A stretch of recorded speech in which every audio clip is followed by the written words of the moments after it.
Mtazamaji, uliniacha nikiwa upande mwingine wa studio, lakini hivi sasa niko upande huu ambako kinaonekana kana kwamba ni kikao cha wazee, sababu hakujaingia mrembo yoyote ambaye tutakuwa tukizungumza naye, lakini yupo na yuko kwenye mitandao, atakuwa akiingia wakati wote kutoka sasa. Kikao hiki ni cha kuzungumzia masuala ambayo yamekuwa kiibuka hapa nchini Kenya, hasa mswada wa tata wa fedha mwaka 2024. Tunachukua mapumziko mafupi, tukirejea tunarejea na mduara. Karibu kwenye mduara jioni ya leo. Mimi naitwa Frederick Muitiriri.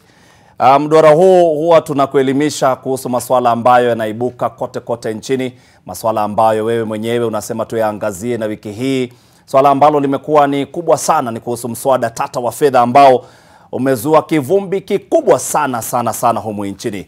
Kwa hivyo mtazamaji, tuko hapa ange kuzungumza nawe. Pia unaweza zungumza nasi kupitia nambari za simu, tutakuwa tukiziweka hapo kwenye televisheni yako. Ukiziona unaweza piga, kisha unaweza zungumza nasi. Ndani ya studio zetu washaingia wageni ambao tutakuwa tukiangazia masuala haya. Tuko na saa nzima ya kuzungumzia masuala haya yote ambayo yamekuwa kiibuka humu nchini. Ndani ya studio zetu ni naye Kevin Osido ambaye ni mkurugenzi County Governance Watch, Trevor Samson Lichuma. Jina, wewe ni chuma kweli? Hatari.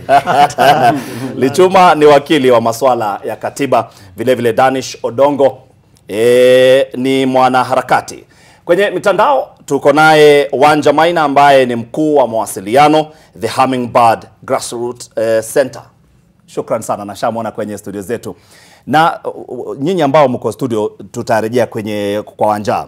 Sijui wiki yako imekuaje, vurugu ambazo umeshuhudia kwa mtazamo wako kwa dakika moja hivi. Wiki yako imekuaje? Wiki yangu imekuwa ni wa maombi ya kujibiwa. Sababu mimi nimekuwa nikiomba pengine siku moja kutakuwa na pengine historia ambayo tuwaita the Kenyan Revolution. Nafikiri wiki imekuwa ni wakati wa mtazamo wa uanzilishi wa the Kenyan Revolution. Nafikiri vijana wameongea, na kwa wakati wa kwanza nimeona kama serikali inatii yale maoni na maneno ya vijana. Haswa kwa generally ama kwa ufupi ni misemo ya Wakenya. Sio tu vijana tu, lakini nimeona kama Wakenya wanaongea. Haiko wa vijana. Hukuona kama ni sisi vijana ambao tulikuwa tunaandamana. Gen Z walianzisha, lakini baadaye wazee, kina mama, kina baba wakaingilia. Wiki yako imekuaje? Mimi nimelemewa sana kihisi yangu. Tayari nilikuwa na feeling kama roho inavunjwa kila wakati kwa sababu unaona miili ya watu ambao kuna mtoto fulani ana almost 6 bullets kwenye miili yake, kuna yule kijana Rex Masai na wazazi wake. So mimi imekuwa ni wiki mzito sana kwa hisia zangu. Mimi kama mwanaharakati, yani nimekuwa nikifikiria kwamba yani sikuwa idhani kwamba siku moja tutaweza kuona miili ya watu ikiwa iko kwenye barabara na wameuliwa na risasi ya polisi, na hizo risasi wanaona na ile taxi yao. So mimi kwa it's been a very heartbreaking week for me. Trevor, wiki yako imekuaje jamani? Asante sana Frederick kutualika.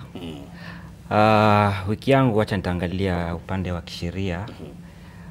Kwanza naweza anza kutuma rambirambi zangu kwa familia ambao walipoteza majama zao kwenye harakati hiyo ya Wakenya. Kisheria tumeona moja mbili ambapo idara za usalama zimetumia force mingi zaidi ya ile sheria inakubali. So imekuwa wiki ya kusikitisha, lakini pia imekuwa wiki ya wacha niseme encouragement kwa vile ambavyo tulifika na tukaweza kufika afikiano na rais akaweza kufanya alivyofanya siku ya jana. Ndivyo. Asante sana. Wanja, ukiwa najua hapa Nairobi kidogo ilikulemea sababu uliumia wakati kulikuwa na maandamano. Tueleze wiki yako pengine imekuaje? Wiki yangu imekuwa, kwa Kiswahili nitasema ilikuwa na mshike kwa sababu siku ya Tuesday nilikuwa kwenye maandamano.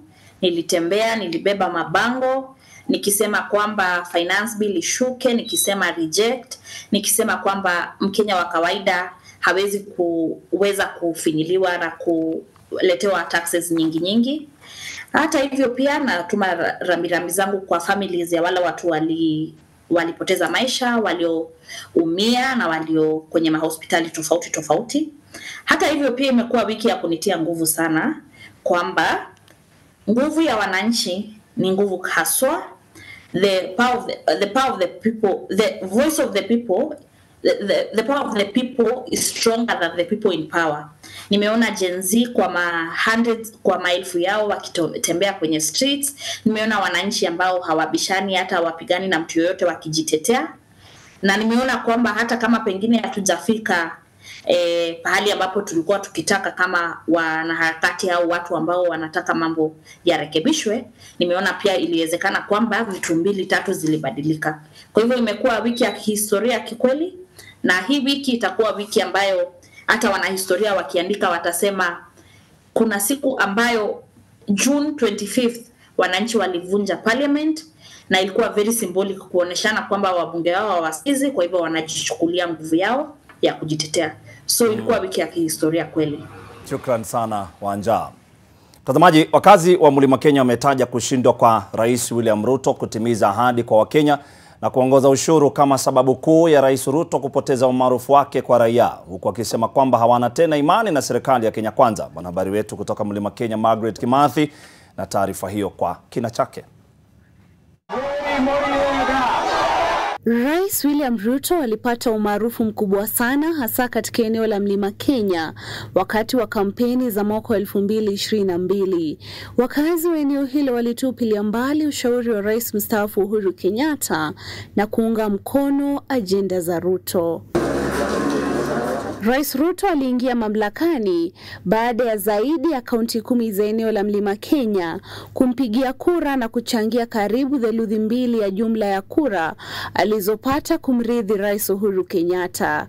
Rais aliingia madarakani kwa ahadi ya kuinua hali ya uchumi ya watu maskini kupitia mpango wa bottom up. Hata hivyo, Rais alipounda serikali alionekana kutupilia mbali ahadi alizowapa wakazi wa Mlima Kenya na kuleta sera za kiuchumi zenye adhabu, jambo ambalo wachambuzi wa siasa wanasema limechangia katika kupunguza umaarufu wake katika eneo hilo. The citizenry are disillusioned by the fact that the government has not been able to fulfill the numerous promises that were made to them during the 2022 election campaigns. Eneo la Mlima Kenya ni mojawapo ya maeneo yanayoshikilia ufunguo wa mamlaka ya Rais Ruto. Wahome Gikonyo, mchanganuzi wa masuala ya kisiasa, anadai kwamba wandani wa Ruto wamekuwa wakionyesha maisha ya ubwenyenye na kuwarushia maneno makali wa Kenya wanaopinga sera hizo.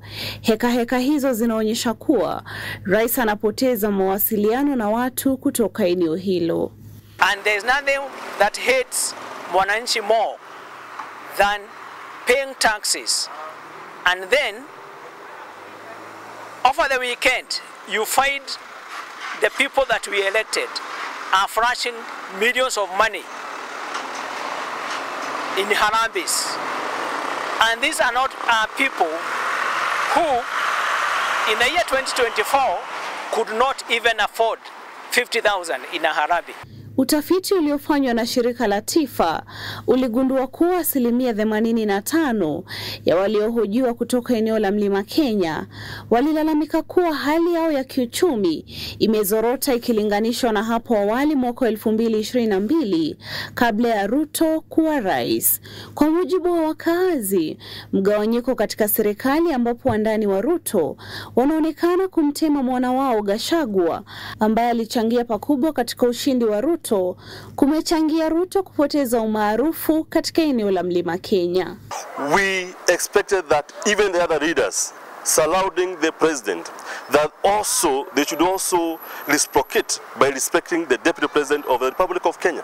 Hivi majuzi, mamia ya wakazi kutoka eneo la Mlima Kenya walijitokeza kupinga mswada wa fedha mwaka 2024, jambo la mwisho ambalo Rais William Ruto angetarajia katika eneo hilo.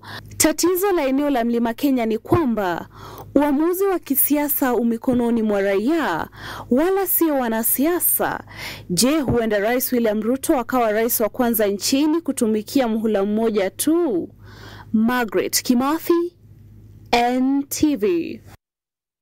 Ameuliza swali hilo Margaret Kimathi, iwapo Rais William Ruto atakuwa rais wa kwanza kutumikia muhula mmoja. Hapa studio ni kila mtu akacheka. Lakini sasa naelezwa pale Rongai hapa mtaani wanasema ni kana kwamba kimeumana. Tuungane na mwanahabari wetu Brian Mushiri atupe taswira kule Rongai. Mushiri, kunaendeleaje kule ambako uliko? Shukran sana Fred kutoka studioni. Tunakujia moja kwa moja kutoka eneo la Rongai kama ulivyosema hapa. Kwa wale ambao wanajua Rongai, tuko nje ya duka la Clean Shelf na operesheni kati ya maafisa wa polisi na wale waandamanaji, wale ambao walikuwa hapo awali katika barabara hii kuu ya Magadi walikuwa wameanza kuwasha mioto, na kulikuwa na tetesi kwamba hapo awali walikuwa wamewalemea maafisa wa polisi. Sasa maafisa wa polisi wamemaliza ama wamekwisha kukumbana nao na hali imetulia. Hata hivyo, maafisa wa polisi bado wanafiatua risasi hewani ili kuweza kuwatawanya wale ambao bado hawana kazi ama haiwezekani, hawasemekani wako na shughuli gani. Tukija katika barabara hii ya Magadi, eneo la Rongai, unapata kwamba utaona bado kuna mioto midogo midogo ambayo bado imewakishwa, lakini jambo la kuangazia zaidi ni idadi ya maafisa wa polisi ambao wako hapa. Wamekita kambi kweli kweli, wanatembea tembea tu kila uchama. Kila baada ya dakika 2-3 unapata kuna risasi ambazo zinafutuliwa ili kuwatawanya wale raia tu, wale ambao wanaonekana wanalegea. Maduka hapa Rongai yote yamefungwa, kuanzia kule ambako wanachambua kama Masai Mall kuja hivyo hadi pale Kware, yote yamefungwa. Na sasa hapa ndani ya duka hili la Clean Shelf tulipata kulikuwa na wale ambao walikuwa wanajaribu kuvunja, lakini walipatikana mule ndani. Kuna wale ambao waliponyoka na bidhaa kadhaa, lakini baadhi yao wameshikwa na wametiwa mbaroni. Fred?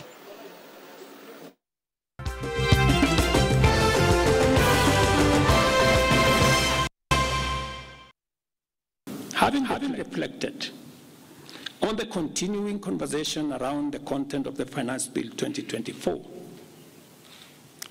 and listened keenly to the people of Kenya who have said loudly that they want nothing to do with this Finance Bill 2024, I concede, and therefore I will not sign the 2024 Finance Bill. Na swala hilo ambalo rais amezungumzia jana akiwa kwenye ikulu ya Nairobi baada ya kukutana na wabunge wake na kusema kwamba amewachilia. Alikuwa amekataa kwa wiki kadhaa, hata miezi, lakini sasa amesema mswada wa fedha ataunga mkono na ameuondoa kwenye bunge la kitaifa. Kevin, tuanzie hapo rais ambapo anazungumza. Rais ni kushindwa, alishindwa na Wakenya au alifika mahali? Sababu jana yake aliwazungumzia Wakenya saa 3 usiku akiwa na machungu, akiwa amekasirika. Wakenya wakasema hauwezi kutuzomea. Kesho yake akabadilisha nia. Ni nini kilibadilika katika saa hizo kadhaa ambazo rais alikuwa na lugha mbili tofauti? Asante sana Fred. Nafikiri ya kuwa Mheshimiwa Rais aliweza kusikiza maono ya watu wengi sana, na pengine hakupata wakati wa kulala. Sababu wakumbuka ya kuwa hiyo jioni ambayo aliongelesha Wakenya alikuwa na nguvu, tena alikuwa anaongea ni kama amekasirika sana. Na ukiingia kwenye chombo cha X, Wakenya ama Gen Z, nyingi zao ambazo zimeundwa na Gen Z, pengine walikuwa hata wanamkemea Mheshimiwa Rais akiwaambia, mbona unatuongelesha ni kama sisi ni watoto wako? Kwani unasahau wewe ni Mheshimiwa Rais wetu? Na pengine maneno kama hayo, sababu kule kwenye X pia tulikuwa tunaona kama kuna wale waandalizi ama advisors wengine ama wale ambao wanafanya na Mheshimiwa Rais, pengine walienda wakamuelezea kuwa hao watu sio mchezo, itabidi utulie, hiyo mori ambayo uko nayo pengine uingie kwenye rumi uchape hizo ukuta, alafu hiyo hasira iweze ikatoka. Aliporudi, sababu walikuwa naongea kama tumekuwa na mgomo umeendelea, pengine Occupy Parliament ishafanyika, Na nafikiri pia kuna wale ambao wanampea habari wakamwelezea haitakuwa vema na haitakuwa sawa ukiendelea kutia sahihi yako sababu Wakenya wako na mori, wamekasirika na hatudhani kama pengine watapendelea. Lakini kabla niendelee hapo Bwana Fred, wakumbuka ya kuwa Mheshimiwa Rais alikuwa anaongozwa, sababu kikatiba tuko na kile ambacho tunakiita the budget process, na haianzi bungeni na haifiki kikomo, haikui kuwekewa sahihi wa Mheshimiwa Rais ama presidential assent. Kuna wakati ambao budget making process inaanzia, na wale ambao wanaunda budget yetu wali assume wenye nchi wa Kenya. Na sababu mimi mwenyewe niliweza kufika kwenye zile public participation processes ama zile mikutano za umma ambao zinaundwa na wabunge na pia vyombo vya kuunda bajeti yetu, na si kuwa na ule satisfaction ya kuwa sauti ya Wakenya imesikika na imesikizwa vema sana. Na kumbuka ya kuwa hata mwaka uliopita tulikuwa na similar processes ambapo Wakenya walikataa.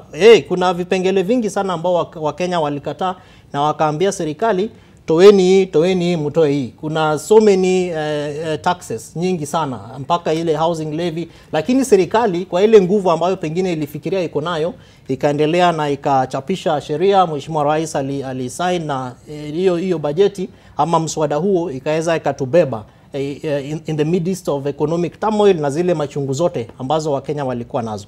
Kwa hivyo jana Mheshimiwa Rais pengine alichukua nafasi yake, na nafikiri pengine hata kifamilia, sababu pia nakumbuka ule mtoto wake pia alitoka kule akajiuliza mimi nini naweza fanya. Pengine kwa hivyo nitakukatiza sababu kuna taarifa ambazo zinatufikia hivi sasa.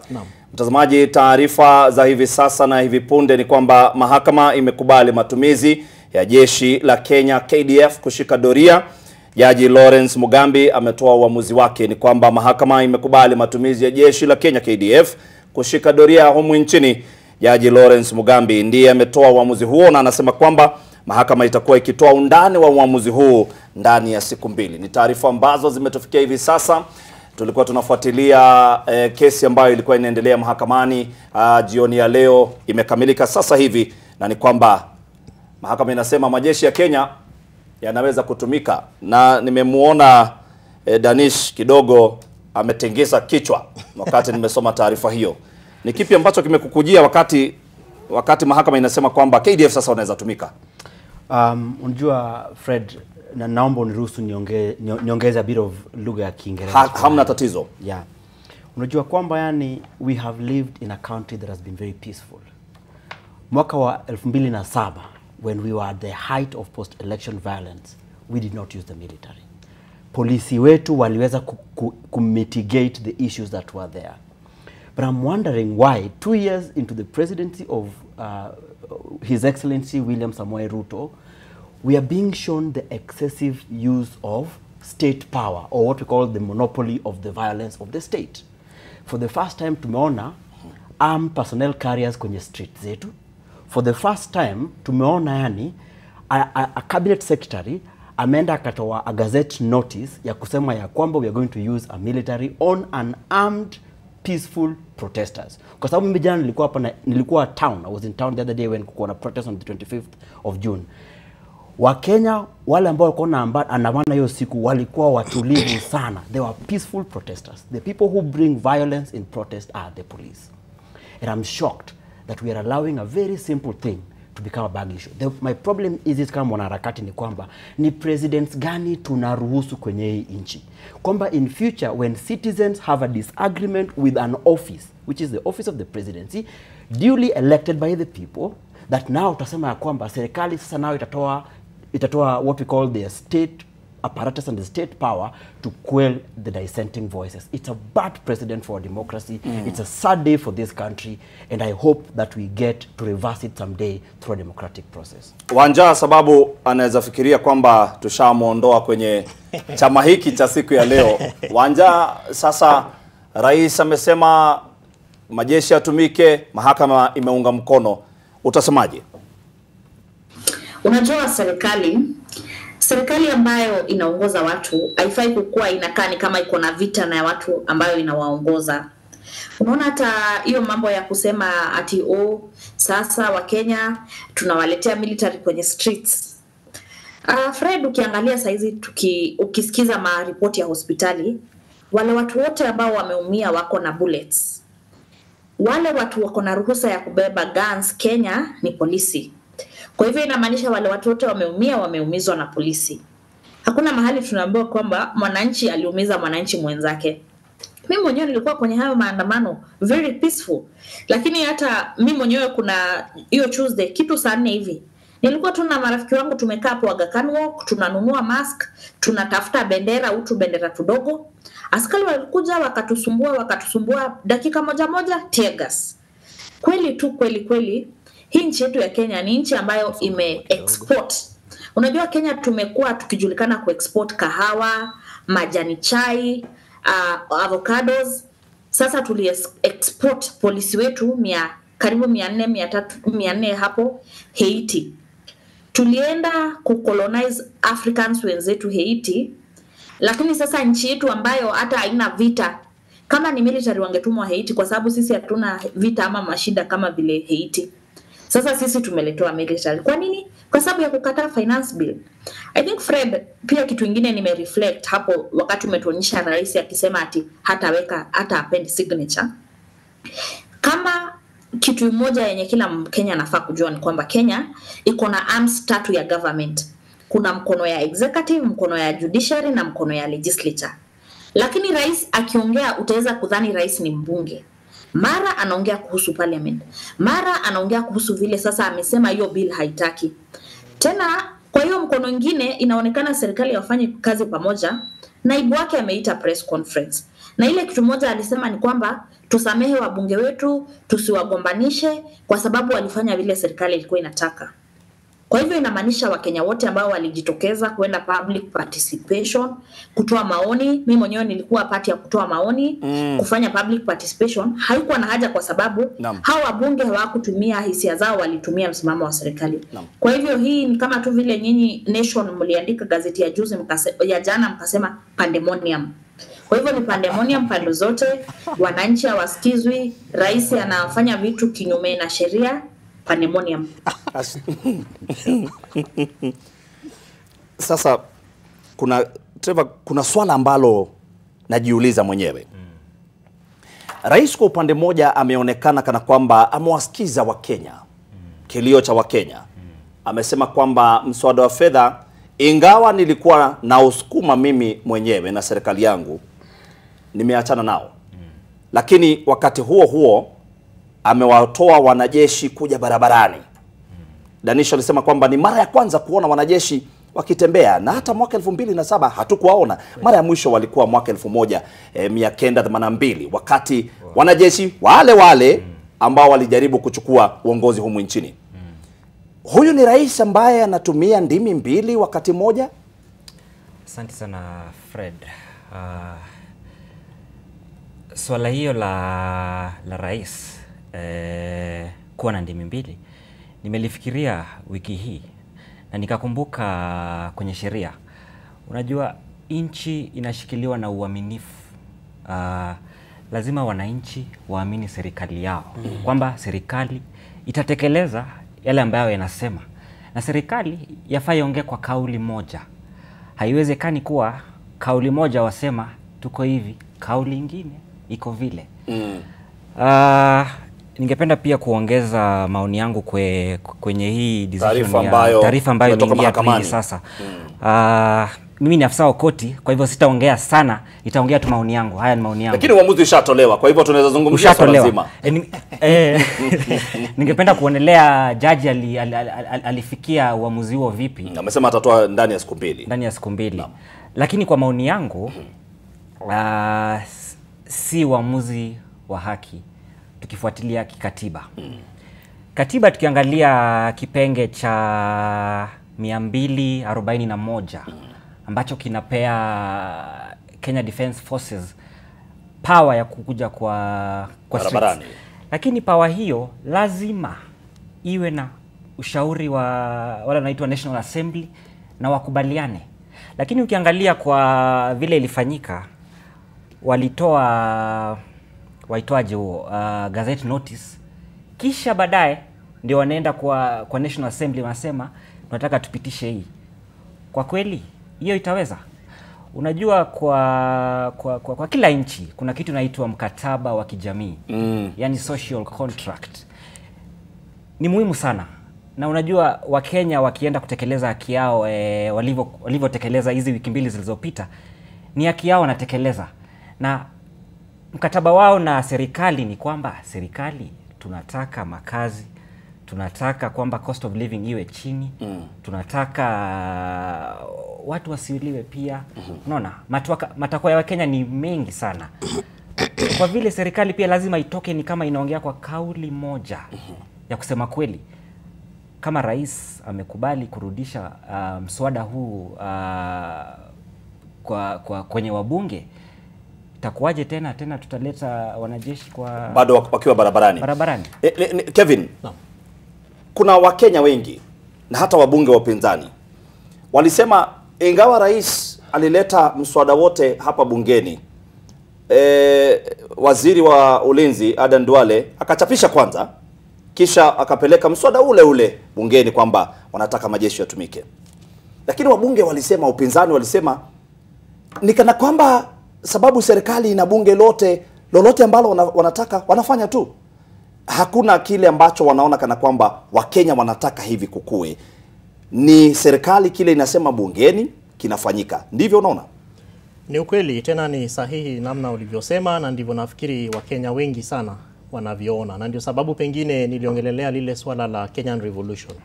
Yaani Wakenya wamesukumwa mpaka wamefika kwenye kile kipengo ambacho pengine naweza kiita between the rock and a hard place. Unajiuliza sasa nitaenda wapi? Kama ni serikali ambaye naweza kimbililia inipe faida, inipe msaada, lakini sioni kama ananisikiza. Kama pengine ni wabunge ambao kisheria na kikatiba wao ndio representatives wa watu, yafaa wawasikize Wakenya na yale ambao Wakenya wanayataka. Matakwa ya Wakenya iwe ijadiliwe pale. Na ndio sababu kazi yao sana ile ambao tunawalipa kufanya ni ya kudebate, kuongea. Lakini tunafika pale ambapo yale mambo ambayo wanayafanya haizingatii mirengo ama maoni ya Wakenya. Inakaa ni kana kwamba wao wako huru kufanya kile chochote ambacho wanakitaka, na Wakenya pengine hawajapewa nafasi ya kurecall ama pengine niseme kuretract yale maneno ama yale vile vitendo ambavyo wabunge wanavifanya pale. Kwa hivyo kulingana na maono ya of course wale wabunge wapinzani na namna vitendo vinavyofanya kule vinavyofanywa kwenye bunge, tunaona ya kuwa serikali pengine ime hold bunge under siege. Yakani kuwa unajua saa zingine wanasiasa wetu huwa wanatuambia tutafanya mpende msipende. Inakaa ni pengine hata kule bungeni pia wanaambiwa msipofanya hivi CDF utapata. Hamtapata. Na hata inatupea uchungu sana Fred, sababu unasikia kama mbunge anasema mimi nilipiga kura hivyo ili niweze kupata milioni 2 ama milioni 3. Inauma sana. Na kwa hivyo ombi ni kuwa wabunge wawasikize wananchi, sababu wako pale kulingana na ile social contract ambaye Trevor alisema. Lakini pia katiba yetu kipengele cha kwanza, fursa ya kwanza yasema ya kuwa hizi nguvu zote ambazo mko nazo nyinyi kama ni za Wakenya, na wao wamewapea hiyo nafasi ili muweze mkafanya on their behalf. Wamewa entrust na ile shughuli, zile kazi na hata misemo. Na ndio sababu kila mara tunawafunza Wakenya waweze wakaandika mabarua, waweze wakafanya petitioning, na pia waweze wakatuma memorandum ili wale wabunge ambao wamechaguliwa kule wawe na nafasi ya kuyafungua yale mabarua, zile memorandum wazisome na waweze wakaongea kwa niaba ya Wakenya. Lakini Wakenya wanasema hatuoni kama mnafanya hivyo. Unafikiria huwa wanafungua? Usijibu hapo. Watazamaji, wacha tuingie kwenye mapumziko mafupi. Nitakuwa nikiwauliza tukirejea. Sasa hawataki wanajeshi waingie, lakini bunge liko wazi. Wakenya waliingia. Tusikie LSK walisema nini tukienda mapumziko. Both the gazette notices are unconstitutional, and Parliament has, though they have attempted to approve the same post de facto, we have since gone to court, and we are happy to announce that the court has issued orders stopping the proposed or purported deployment.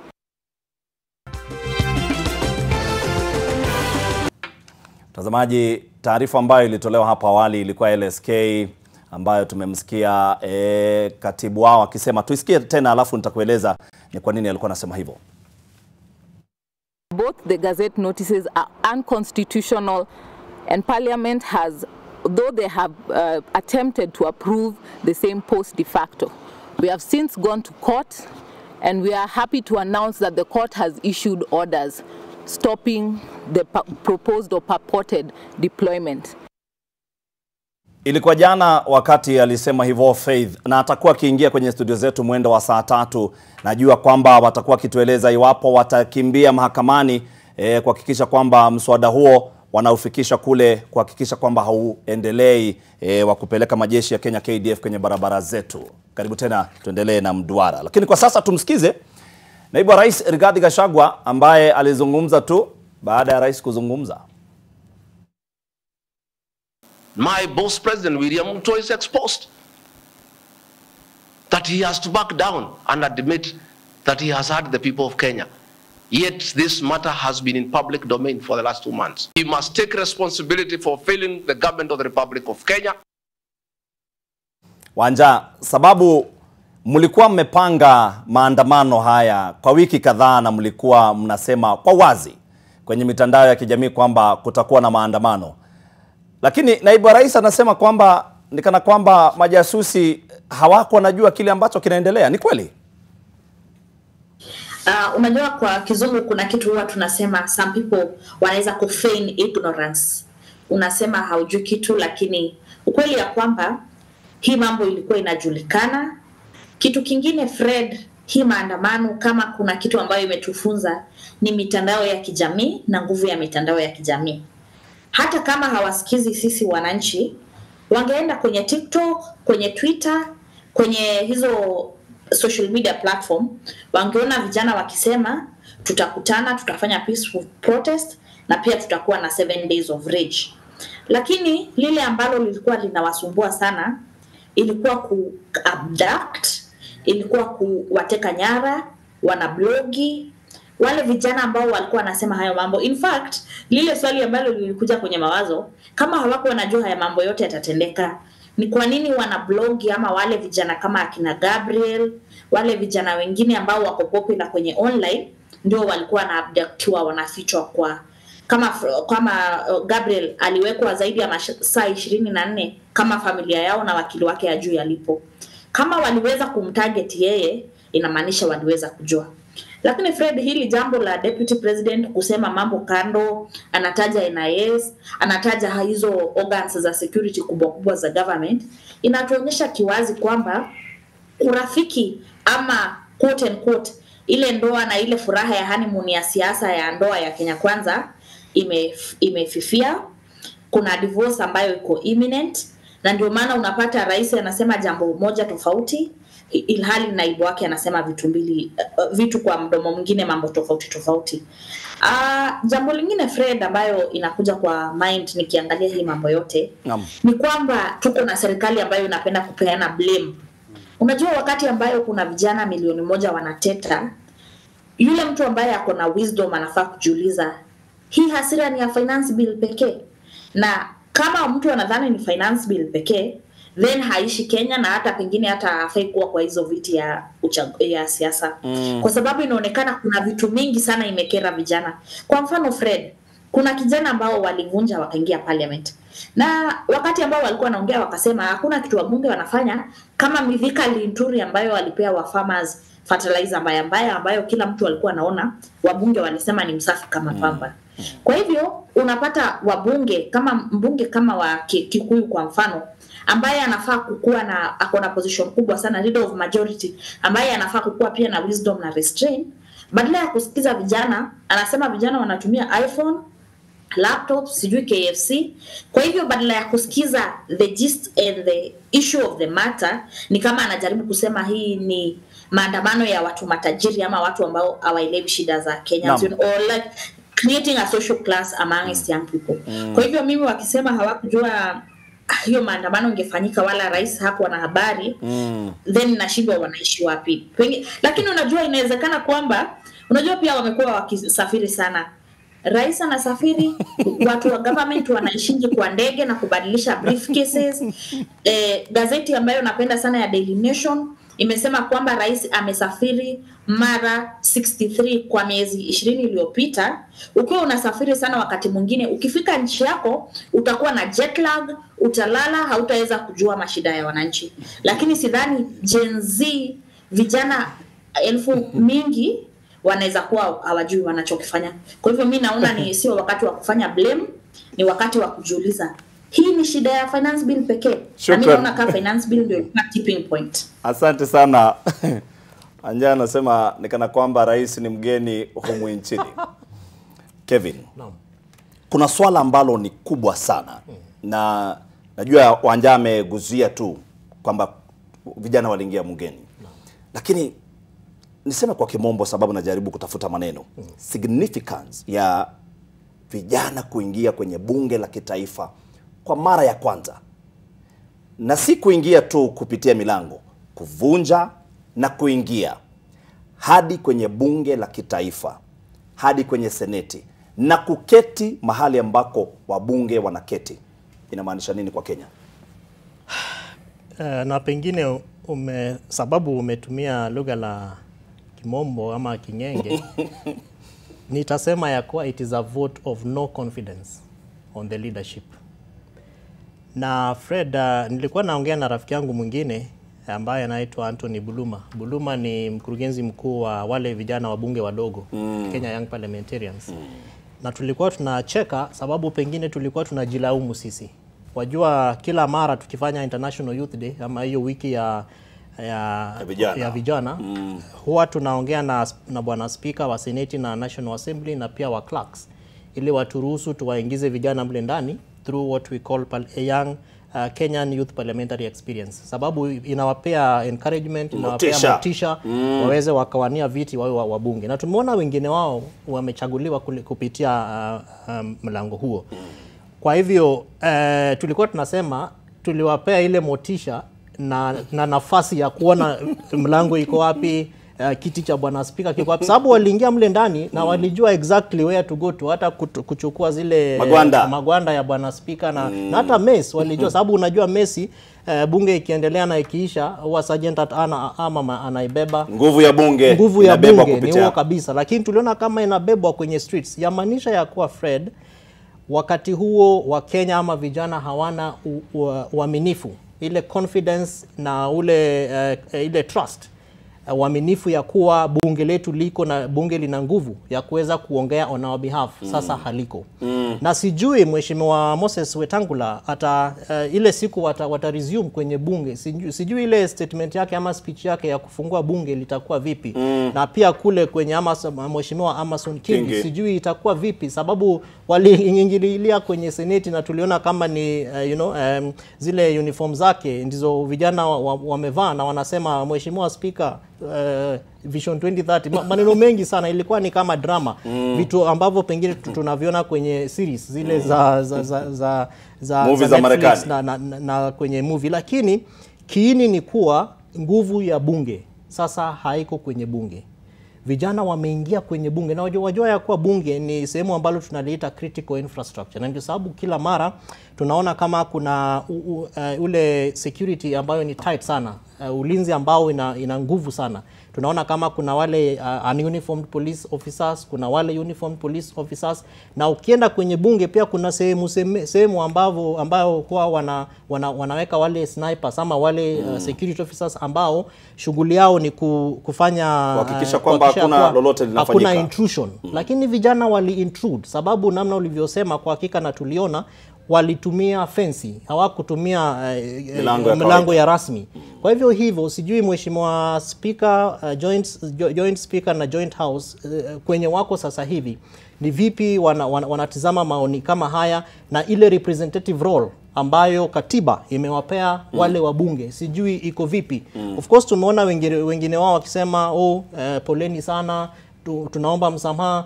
unaomba msamaha kwa nini? Ni nini umefanya ambayo sasa inakupea ile opportunity ya kuweza kusema ya kuwa unaomba Wakenya msamaha? Yet katiba imekupea nguvu, Fred, na pia kulikuwa na wakati ambapo wabunge wangeweza kuketi. Kila mara tutarajia ya kuwa gazette chapisho la public participation likitolewa ili watu waweze wakaongelelea ile mswada wa fedha. Tutarajia ya kuwa wabunge watarudi kwao kule ambapo walipigiwa kura, waweze wakauliza maoni ya wananchi, lakini hatukuona kama wanafanya. Lilifanyika. Naam. Naelezwa tulikuwa na Mkenya ambaye alikuwa amepiga simu, Paul kutoka Kapsabet. Ukirejea kwenye mitandao tutakuwa tukikuja kwako, lakini Danish, kuna kitu nataka kukuuliza. Sababu mimi nilikuwa jana nilikuwa reporter, juzi Jumanne nilikuwa reporter pale kwenye bunge la kitaifa, na kwa zaidi ya dakika 30 vipaza sauti vya bunge la kitaifa vilikuwa vinasema hivi, na walikuwa wanazungumza kwa Kiswahili, mkijaribu kuingia bungeni mtapigwa risasi. Walisema hivyo kwa dakika 30, nikisikia na masikio yangu. Na ni maneno ambayo vijana walikuwa nasikia. Si kwamba ni hadithi, walikuwa nasikia wakisema vile. Lakini bado vijana waliendelea kuingia kule ndani hata baada ya kuelezwa watapigwa risasi. Ni kipi hiki ambacho kimekasirisha vijana hadi wameshika mori, wanaingia kwenye bunge hata wakielezwa watapigwa risasi? Fred, asante sana. Naambiwa hapa kuna Mtanzania rafiki yangu anajitolea kunifunza lugha ya Kiswahili. Najue Luanda, mimi ni mtu wa Kanona, huko ndo Luanda Magere anatoka. Anasema Luanda Magere alikufa akijaribu kuongea Kiswahili. So kwetu kama watu wa Kano, lakini wacha nijaribu kana Miguna. Wacha ndo back again to ile story ya just military kidogo. Kuna what we call legality and legitimacy. Kitu inaweza kuwa iko legal but it's not legitimate. Serikali inaweza kuwa iko legal lakini haiko legitimate. Nakumbuka wakati Mwai Kibaki after uchaguzi wa miaka 2007, after the post election violence, even though Kibaki alikuwa ni rais wa nchi Jamhuri ya Kenya, lakini ilibidi wamefanya handshake ndio nini ifanyike ndio apate legitimacy. Moving forward, Rais Ruto anaweza kuwa maliza the protest right now using violence, but legitimacy yake lazima itabidi reclaim, because you can be a legally appointed president but you're not legitimate. Number one. Number two, kabla utaenda Kiswahili hata inaonekana kule Tanzania tutafunzwa na wengi. kabla tujaenda Tanzania, inaelezwa kuna Mkenya ambaye anataka kuzungumza nasi. Sema nasi na unieleze umetoka eneo lipi.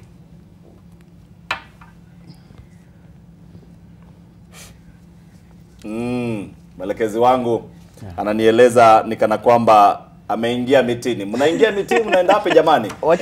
Acha niendelee. Alafu the second thing ni kwamba watu wanashangaa kwamba kuna watoto ambao wameuliwa sasa hivi kwenye hii protest. Na watu wanasema yani, how do you kill children? So mara ya kwanza bullet za polisi na watoto. Kuna Baby Mora, mnakumbuka Baby Mora? Namkumbuka. Mnakumbuka Baby Pendo ile wa Kisumu? Mpaka kuna Pendo Road. Kumaanisha kwamba yani we need to do more work to reform our police. Kwa sababu hao wananchi sio adui. Sio adui, they are not your enemies. And then now to finally tell you about why young people walikuwa na hasira na wameshikwa na hamaki hivyo hadi wanaingia bunge wakiwa wanatishiwa kwamba watapigwa risasi. Inafika muda fulani kuna what we call hopelessness. Yaani umesoma, uko na degree, umefanya kazi kwa bidii, lakini bado unaona yani wale watu ambao hata hawana ile what we call the same qualifications kama wewe, hao ndio wana flaunt pesa. Wako wash kila weekend wana flaunt 20 million shillings. Mtu ambaye ako na questionable certificate, I don't want to mention his name here, anatembea na 20 million shillings. Jana kwenye space ya Twitter X walisema ya kwamba yani kama inchi hii ingekuwa ni inchi sawa, mtu kama huyo anafaa kuwa ni cobbler, mtu ambaye anatengeneza viatu. Lakini sasa ndio watu ambao wanafanya nini? Wamezunguka rais, wanatoa 20 million shillings kwenye kila weekend. When you see that repeatedly, kwamba tuna lose 2 billion, kwamba bilioni 1 inatumika kununua kiti State House, kwamba 800 million inakuwa kwenye discretionary spending, kwamba tuna 200 million shillings ya kwenda US na ku hire private jet. Alafu wewe hapa hauna 3 meals a day. Your mom is in hospital with your afford cancer. Your own children, wewe ni firstborn, kama yule kijana ambaye aliuliwa pale State House alikuwa ni firstborn. Firstborn umegraduate lakini bado kuna hopelessness. Will you fear death ama suffering is worse than dying?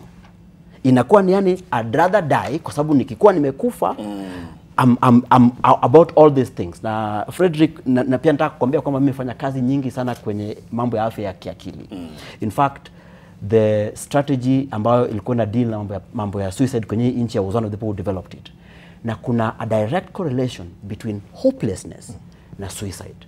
Those boys were on a suicide mission. Now that's what happens when people have lost hope and there's no livelihood. Okay. And by the way, you can't kill that by bullets. You kill it through programs. Because how many will you kill? Wakili, kabla tujaenda kwenye mapumziko, tuondokee swala nzima la kuingia bungeni. Kwenda mbele, Wakenya wamesema nini kwa wabunge wao? Nitaanza kwa kusema article 1 kipenge cha kwanza cha katiba. Nitakiongea kwa kimombo ndio itoke vizuri. Kiseme tuko wengi leo. Tuko wengi. Inasema sovereign power belongs to the people of Kenya and they may exercise it through their representatives or directly. So kile ambacho tuliona siku ya Jumanne kwenye bunge, hiyo ilikuwa wananchi wanaambia viongozi wao hatuna imani na nyinyi kabisa. Tuliwapea kazi.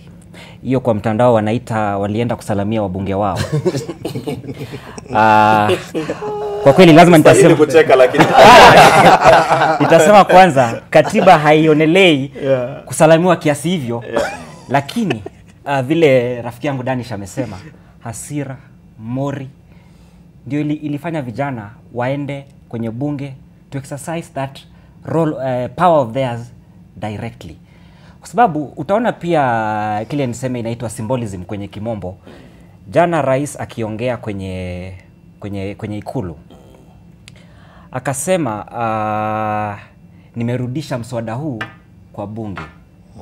Kisha vile unaona tena wabunge ambao wanafaa kuwa kwenye tofauti ya serikali pia walikuwa wanapiga makofi. Waona pia wao ndio walipitisha. Hao ndio walipitisha. Kwa hivyo tutasema wananchi wakisema hawana imani nao itakuwa uongo. Twende mapumziko, sitaki wanieleze kwamba nasema uongo. Na nikufahamishe mtazamaji, haya ni maoni yao, sio maoni ya NTV. Tuingie mapumziko mafupi, tunarejea tuendelee na mduara.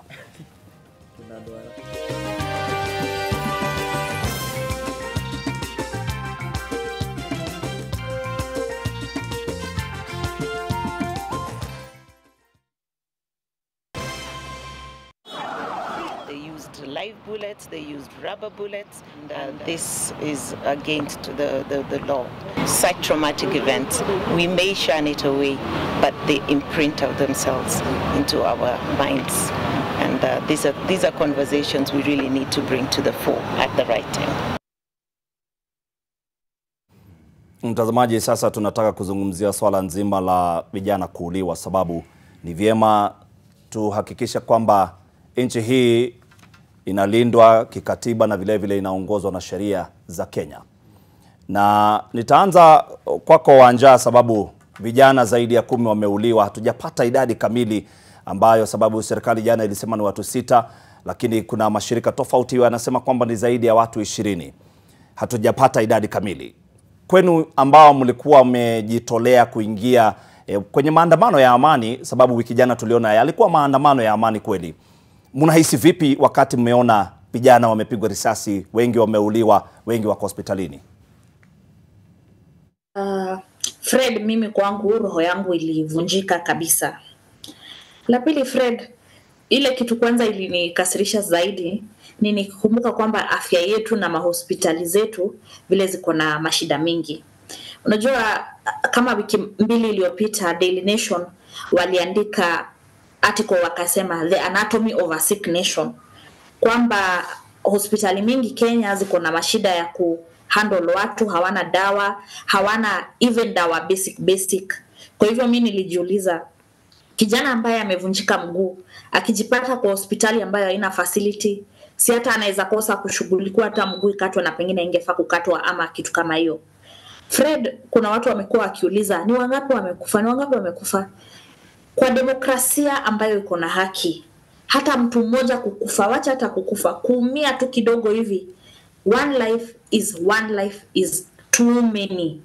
Kwa hivyo kama ni zaidi ya mmoja, heads should be rolling. Kuna watu wanafaa ku take responsibility. Alafu jambo lingine ambalo tunajua kabisa ni kwamba kulingana na maripoti ambayo inatoka kwenye hospitali, wanasema wengi wao wako na gunshots. Mtu ambaye amepigwa risasi then inamaanisha amepigwa na mtu mwenye ako na gun. Swali ni wakina nani wanabebanga gun Kenya? Na hao ni polisi. Fred, kuna kitu kingine ambayo imekuja kwa akili yangu. Kuna kitu na rafiki yangu hapo ameongea kuhusu critical infrastructure kama bunge na vile wa vijana waliingia bunge. Lakini mimi kwangu ninasema hivi, critical infrastructure ya kwanza Kenya ni katiba. Bunge ni mawe tu na viti na mchele ambao vijana walikuwa nakula, na vile walienda kusalimia wabunge wao wakapotea, hawako wanataka salamu, walipotea wakajisave. Lakini kama umeguza critical infrastructure kama katiba, na naona mkicheka mkikumbuka vile mliona vijana wanakula mandazi na mchele, ile critical infrastructure kubwa ya muhimu zaidi ni katiba. Haya, article 1, article 37 ya kwamba unaweza andamana vile unataka, ushike mabango kama venye tulikuwa tunashika, na pia article kama 43. Unajua Fred, hii finance bill ilikuwa inakasirisha mtu kila finance. Ukiangalia finance bill ilikuwa inakukasirisha kulingana na mali mambo yako iko. Kwa mfano, mimi niliangalia mambo ya health. Insulin inauzwa. Dawa hizi critical zinauzwa. Kwa hivyo inamaanisha kama wewe uko na kashida yote ya afya, mambo yako imeharibika. Fred, na najua wakati nasonga na kuna kitu ambayo rafiki yangu Danisha hapo amesema. Unahangaika nchi ambayo haijakupatia kazi ilhali umesoma, lakini unapata wabunge, na nitasamehewa kusema hivi, semi-literate MPs wanatembea wakionyesha pesa ni kama kujigamba mbele ya watu. Unajaribu kujiuliza ni kama inaitwa aje, unaonesha inequality ambayo iko Kenya, kwamba kwa hii mkono kuna mtu mwenye ako na so much na kwa hii mkono mwingine kuna mtu ambaye ananyimwa. Unajua Fred, kuna mama fulani alikuwa mzungu za kale, alikuwa anaitwa Maria Antoinette. Bwana yake alikuwa mkubwa huko nchi ya France. Sasa alikuwa na kiburi mpaka siku moja watu wakaanza kumwambia, huko France watu walikuwa wanapenda mkate. Watu wakaanza kumwambia Queen watu wafurahi kwa sababu hawana mkate. Mkate huko pengine ni ugali ya Kenya. Unajua Kenya ugali ndio the main food. Akasema kama hana mkate si wakule queen cake, si wakule black forest, si wakule vanilla cake. Sasa imefika wakati ambayo Kenya wabunge wetu wakisikia kuna Wakenya wanasema hawajakula sapa, wabunge wetu badala wa kushtuka na kusema that's so sad, we need to do something, wanasema alisahau na kupika, pengine alidecide kuskip lunch ndio maana hajakula. Hiyo kukosa huruma ya kuhurumia wananchi, hiyo kubishana na wananchi, hiyo kuchongoa jenzi kusema ati wanakuja na Uber, wanajipiga maselfie na iPhone, inaonyesha kwamba hauna huruma ya watu wako. Kwa hivyo kwangu ni critical infrastructure kwanza ni katiba. Hizo zingine zitakuja baadaye. Asante. Kevin, sababu naelezwa tuko na dakika chache sana za kuhesabu tukimalizia. Nikupe dakika moja unusu kila moja. Sasa sina swali la kukuuliza, nina maswali mengi sana hapa. Mkuu wangu Lofty Matango, jamani fanya jambo. Kipindi hiki kiwe kikienda hadi mwendo wa saa 3 usiku. Lakini kando na hayo, nikupe dakika moja kuhesabu, ungependa kueleza Wakenya nini, serikali ya Kenya na wabunge vipi? Cha kwanza ni kutuma rambirambi zangu na familia yangu kwa wale ambao walikosa wenzao ambao walipigwa risasi. Na ya pili ni kwa wale ambao bado wanaendelea kutibiwa hospitalini. Na tunawashukuru sana wale madaktari na wale clinical officers ambao walijitokeza pande zote kwenye nchi yetu ya Kenya kuweza kuwasaidia wale ambao waliumia. Serikali yetu itabidi watu watake kitu ambacho naweza kiita personal and institutional responsibility. Polisi akifyatua risasi kwa yule ambaye anaandamana kulingana na nguvu ambayo amepewa na katiba, Na hawa Gen Z na wale vijana na wale wote ambao walikuwa naandamana walikuwa wanatoa ile uniform ama niseme pengine code of conduct ya namna wanaenda kuandamana. Wanasema tuvae nguo nyeusi na hakikisha umebeba bango ama ile kitu tu ambacho kinaweza toa na ishara ya kuwa wewe ni mmoja wetu. Kwa nini serikali sasa inawafuatia risasi? Itabidi wale zile agencies na institutions za katiba kama IPOA, Kenya National Commission, hata idara ya polisi waweze waka-identify wale maofisa ambao waliua watu na wa take personal responsibility. Waweze wakaulizwa mbona ulifanya hivi na wao pia waweze wakasikia ile uchungu. Na institution ya polisi pia itabidi take responsibility. Mimi naumia dakika moja yako Kevin imeisha. Nina feel vibaya sana ukiniruhusu tu niseme ya kuwa Mheshimiwa Naibu wa Rais ni mmoja wa wale ambao wanaketi kwenye kipengo ambacho kinaitwa NSC, National Security Council. Kulingana na kipengo cha katiba article 240. Haezi akalaumu ule mkubwa wa majasusi. Sababu zile all the information ambayo Mheshimiwa Rais anapewa yeye anaketi mwenyewe anapata yeye mwenyewe. Kwa hivyo itabidi wao wote wafanye kazi waweze wakapea Wakenya haki ambao wanahitaji. Wakili? Asante Fred. Kwa kutamati itasema kwa viongozi na kwa Kenya wa jumla, kukinzana kwa kauli haifai kuwa sababu ya watu kuuawa. Kwa sababu jamaa, unajua Professor Yashpal Gai alisema a very important quote, akasema katiba ya Kenya ya 2010 ililetwa kwa sababu ya kusimamisha maadili mabaya ya mabwanyenye wa siasa. Like the Constitution of Kenya 2010 is there to stop bad manners of the political elite. So kwa hivyo kwamba wananchi wakitaka kutekeleza haki yao, malalamishi zao kwa viongozi, haifai kuwa sababu ya kukorofishana. Polisi nao wanafaa pia kuwa na ile inaitwa restraint kwa nguvu ambayo wanatumia. Kwa vile sheria kwa kipenge ya lazima ikuwe 244 inasema lazima polisi pia wajibebe kwa maadili mema, professionalism yani.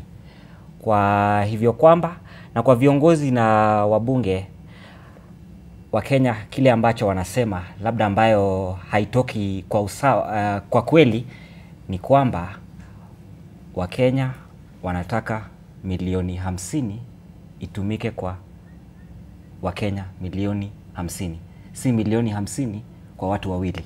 Shukran sana. Asante. Tukimalizia Danish. Tukimalizia kwamba mimi wakirudi parliament, mimi kama mwanaharakati tutapeleka pale mswada to amend the Critical Infrastructure Act, waruhusu parliament ikuwe exempted, ndo Wakenya waweze kuwa na ruhusa na nafasi ya kusalimia wabunge wao, because they are the representatives of the people in parliament, so that we don't have to force ourselves in to do that. Secondly, let's fix this country, Frederick. We don't need to kick the can down. We did that in 2007. Tukafanya hivyo in 2017 wakati wa handshake. Sasa hivi Kenyans are crying. Let's not do it to win the next elections. Let's fix this country and fix it so it works for everybody. And last but not least, Mungu huwapinga wenye kiburi.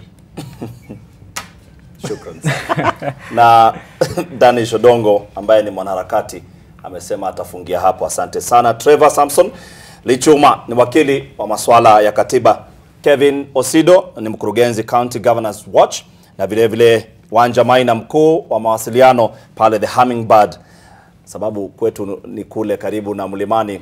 Hilo jina la grassroots kidogo nilikuwa nataka kulisema, nikaona kama litanipiga chenga. Grassroots Center. Shukran sana. Asanteni sana kwa kuingia. Tunamalizia na msemo wa siku ya leo. Tunakueleza kwamba kwenye msemo wa siku ya leo, akishindwa sultan, raia huweza nini? Unafikiria inamaanisha nini? Ya kuwa wananchi ndio wana nguvu.